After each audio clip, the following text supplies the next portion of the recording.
mencari fakta. Sebelum aku membahas, bolehkah aku bertanya, apakah kamu suka bermain di dalam ruangan atau di dalam handphonemu?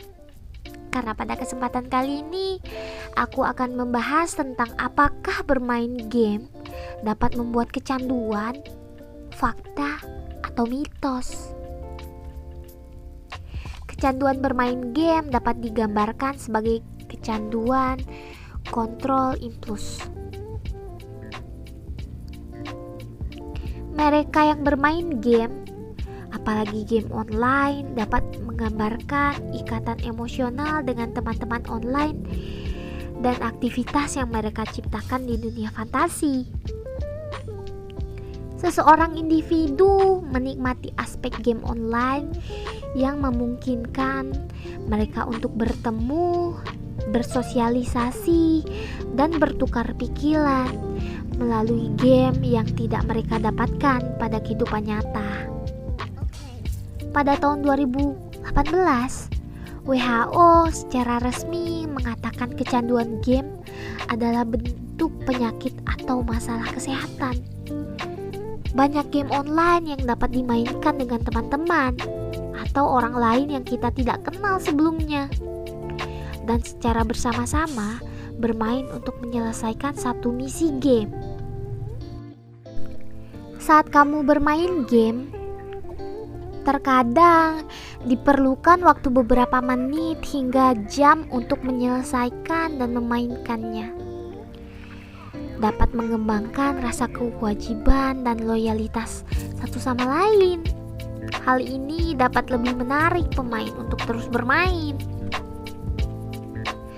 Game dinilai menawarkan tujuan dan target yang jelas, termasuk cara yang juga jelas bagaimana untuk mencapai tujuan itu, untuk menang dan untuk mencapai finish. Melalui tantangan-tantangan berbeda yang diberikan dalam setiap levelnya, seseorang akan diberikan tips atau bahkan kata-kata penyemangat agar bisa mendapatkan apa yang diinginkannya dan juga apa yang ditargetkannya. Dalam game, bisa itu game secara perorangan atau kelompok, juga grup. Karena sebaliknya, dalam dunia nyata, di kehidupanmu, kadang sama sekali tidak menawarkan kepastian apapun. Segala sesuatu buram dan ambigu, termasuk apa tujuan kita dan bagaimana kita bisa mencapainya. Kita masih bingung, kita masih nggak tahu. Faktor emosional juga membuat video game bikin ketagihan. Banyak pemain terisolasi secara sosial, dihadapkan dalam kecemasan sosial atau mungkin merasa seolah-olah tidak pernah ada bagian dari suatu kelompok sosial. Sedangkan pemain dapat memperoleh rasa memiliki dari sebuah game dan mungkin memiliki teman di dunia gamenya, di dunia online-nya, yang berinteraksi dengan mereka dengan baik, dengan intens, dan dengan sering. Beberapa tanda dan gejala kecanduan bermain game online adalah keasyikan bermain dan lupa waktu demi mencapai suatu target dalam sebuah game. Dan jika berusaha untuk tidak atau berhenti, pemain akan merasa gelisah, murung, depresi, atau mudah tersinggung. Makanya kadang suka ada kasus ketika seorang anak kecanduan game, dia disapa saja marah, bahkan mengamuk-ngamuk karena dia setelah kalah, dia diajak makan, bahkan dia hanya ditanya oleh orang tuanya. Itu yang bikin miris. Selain itu, bermain game yang membuat kita membawa masalah pribadi, keluarga, akademik, keuangan, dan pekerjaan.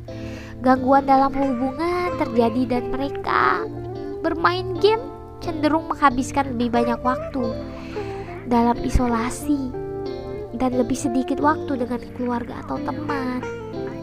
Mereka seakan memiliki dunianya sendiri. Mereka kecanduan dunianya di dalam fantasi mereka sendiri. Namun, di samping adanya dampak di atas, dunia game saat ini telah tumbuh pesat dengan berbagai potensi yang besar. Saat ini, game sudah memasuki pasar kompetitif karena adanya e-sport atau olahraga elektronik. E-sport yang tumbuh memberikan banyak benefit kepada para pemain yang ingin menjadi pemain profesional tentunya, atau yang akrab disebut pro player atau atlet e-sport.